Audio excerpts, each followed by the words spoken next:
আসসালামু আলাইকুম সম্মানিত দর্শকবৃন্দ। আজকে যেই ঘাসটি আপনাদেরকে দেখানো হচ্ছে এটি হলো সেই নতুন জাতের একটি ঘাস। দর্শক শ্রোতা, এটি হলো জায়ান্ট কিং বলা হয় এই ঘাসটিকে। যদিও এই ঘাসটি বাংলাদেশে আনা হয়েছিল তাইওয়ান থেকে, সেই তাইওয়ানেই এই ঘাসটিকে জায়ান্ট কিং বলা হয়।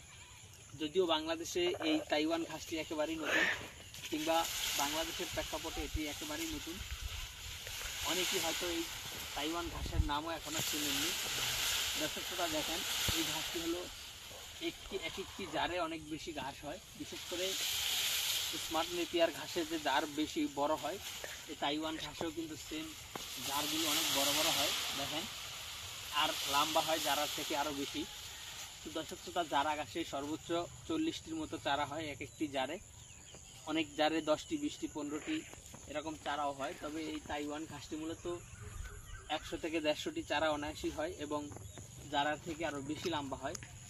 আর এই ঘাসগুলো যে কী পরিমাণে মোটা সেটি হয়তো আপনারা দেখেই বুঝতেছেন যে আসলে জারা গাছ এত বেশি মোটা হয় না। এই তাইওয়ান ঘাসকে মূলত আখের মতো মোটা এবং মিষ্টি বলা হয়। এই ঘাসটি প্রোটিন জারার থেকে বেশি হওয়ার কারণে এটা মিষ্টিও বেশি।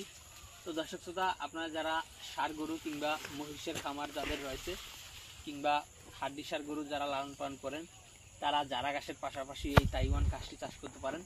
এটি যেমন আপনার দ্রুত কাটা যায়, বিশেষ করে 30 থেকে 35 দিনে আপনি এই ঘাসটি কাটতে পারবেন, এবং যারা 45 দিনে যে ফলন হবে এটা কিন্তু 30 দিনে সে ফলন হবে। প্লাস এই ঘাসটি আপনার 20 থেকে 25% মতো প্রোটিনও রয়েছে, এবং এই তাইওয়ান ঘাসগুলো আপনার বিঘা প্রতি 12 থেকে 13 টন বা 10 থেকে 12 টন ফলন অনায়াসই পাবেন।